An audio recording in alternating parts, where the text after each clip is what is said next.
तू मेरे साथ है।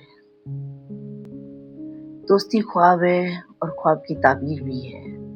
रिश्ता इश्क भी है, याद की जंजीर भी है। और ऐसी ही एक याद की जंजीर से बंधी हूं मैं आज तक। यूं तो कहते हैं कि आईने में दिखने वाले शख्स के सिवा, यानी अपने अक्स के सिवा, दुनिया में कोई अपना नहीं होता। लेकिन वो आईना मुश्किलों में हमारी हथेली पर धीरे से अपनी हथेली रखकर ये एहसास नहीं दिला सकता कि परेशान मत हो, मैं तेरे साथ हूँ। ये सिर्फ दोस्ती होता है जो हमारे रोने पर हमें तसल्ली देकर रोकता नहीं है, बल्कि अपने कंधे पर सिर रखकर तब तक रोने देता है जब तक हमारे मन का गुबार ना निकल जाए, हम अपने आप को हल्का ना महसूस करने लगे। ये रिश्ता हमें विरासत में नहीं मिलता और न ही कहीं ढूंढना पड़ता है। ये भी इश्क का ही रिश्ता है। हाँ, बस कब, कैसे, कहाँ, किसके और कितने करीब आ गए हम, इसका एहसास हमें भी नहीं होता।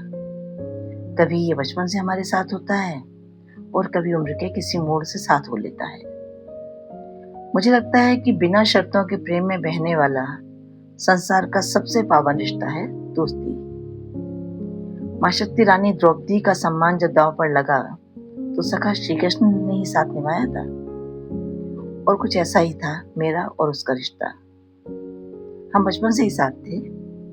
हालांकि उम्र और क्लास में 2 साल बड़ा था वो। स्कूल के बाद शाम के 3-4 घंटे और छुट्टी का पूरा दिन हम साथ बिताते। घूमना, खाना, पढ़ना, खेलना, सब एक साथ। बड़े भैया का प्रोजेक्ट, फाइल हो या छोटे भाई का ड्राइंग वर्क, सब मेरी शरण में आते। तो जाहिर है विभू अपने हर काम के लिए मेरी ही खुशामद करता। हाँ, विभू नाम था उसका, अपने मम्मी पापा की इकलौती संतान। ग्रेजुएशन के लिए मैंने एक नामी कॉलेज में एडमिशन ले लिया और दूसरे शहर में रहने चली आई। शुरू के 2 साल तो जैसे तैसे बीत गए। हमारे वक्त में ग्रेजुएशन 2 ही साल का होता था। मैं छुट्टियों में घर आती, महीने भर खूब मौज मस्ती, लेकिन थोड़ी शिकायतें और नाराजगी शामिल होने लगी थी अब उसकी। तू अब जल्दी वापस आ जाना, वो अक्सर कहता। तेरे बिना घर में बिल्कुल अच्छा नहीं लगता, ये सब कहते, उसके और मेरे मम्मी पापा, भैया और छोटा भाई। तीसरा साल यानी एमए प्रीवियस के एग्जाम शुरू होने वाले थे।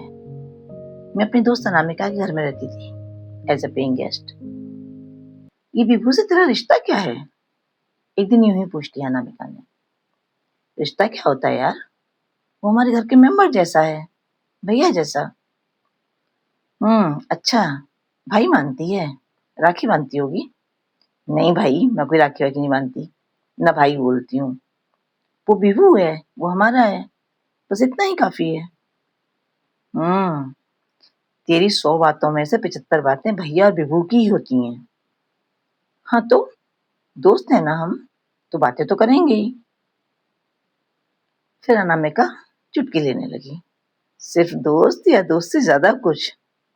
अनामिका कुरेदी जा रही थी। पागल है क्या? ऐसा कुछ नहीं है।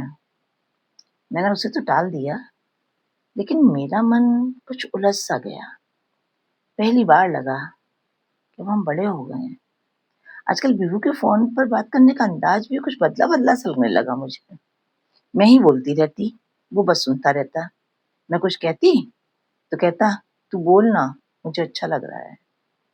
1-2 बार मेरे मम्मी पापा के साथ मुझसे मिलने भी आया था, तो अनामिका से भी परिचय हो गया था।